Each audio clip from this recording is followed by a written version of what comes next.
আপনার কন্যা সন্তান জাইমা রহমানের মতো আমরাও আপনার সন্তানের মতো।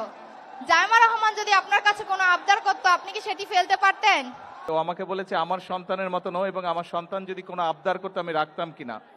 আমার সন্তান যদি কোনো আবদার করতো, সেটার যদি বাস্তবতা থাকতো বা বাস্তবতা থাকে, অবশ্যই আমি সেটা রাখবো। আসসালামু আলাইকুম, আমার নাম মেহেরুন সুলতানা। আমি চাঁদপুর সরকারি কলেজের অনার্স প্রথম বর্ষের শিক্ষার্থী। মাননীয় প্রধানমন্ত্রী, আপনি চাঁদপুরে আসে আমরা অত্যন্ত আনন্দিত এবং গর্বিত।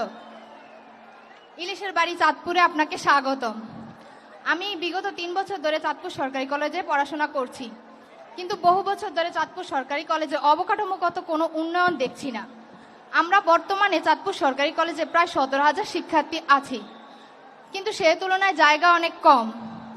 আমাদের কলেজের পাশে কলেজের মালিকাধীন একটি ভূমি রয়েছে, যেটি ব্যবহার করে আরেকটি ক্যাম্পাস করলে আমরা চাঁদপুর জেলার মানুষ এবং চাঁদপুর শহরের শিক্ষার্থীরা খুবই উপকৃত হব। এতে করে চাঁদপুর জেলার শিক্ষার মান উন্নয়ন হবে। মাননীয় প্রধানমন্ত্রী, আমরা আপনার কাছে আশাবাদী যে আপনি মঞ্চে থাকা অবস্থায় কলেজের ওই ভূমি ব্যবহার করে আরেকটি ক্যাম্পাস করার ঘোষণা দিয়ে যাবেন। এটি করলে আমরা আপনার কাছে চিরকৃতজ্ঞ থাকব।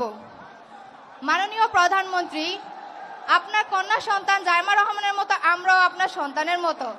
জাইমা রহমান যদি আপনার কাছে কোনো আবদার করতো, আপনি কি সেটি ফেলতে পারতেন?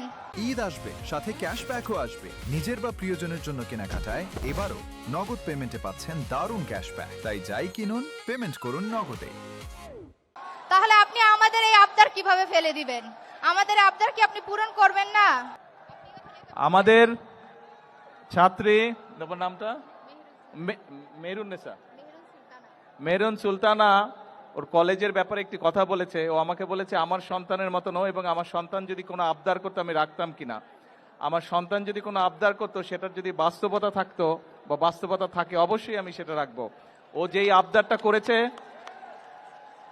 আমাদের শিক্ষামন্ত্রী মিলন, উনি এই চাঁদপুরেরই সন্তান, ওনাকে আমি এখনই নির্দেশনা দিব এটার বিষয়টার কি সম্ভাব্যতা আছে সবকিছু বিবেচনা করে। হ্যাঁ, কি ঠিক আছে? শুনেছেন? শুনেন নাই? আচ্ছা ঠিক আছে, তুমি তোমার কলেজের পক্ষ থেকে একটা দরখাস্ত দাও আমার কাছে। ওখানে যাও, গিয়ে প্রিন্সিপাল স্যারের সাথে কথা বলে একটা দরখাস্ত দাও, তারপর আমি দেখছি। সরকারের থেকে কিছু আইন কানুন আছে, কাজেই আমরা চেষ্টা করব সম্ভাব্যতা যাচাই করে বাস্তবায়ন করতে। ঠিক আছে?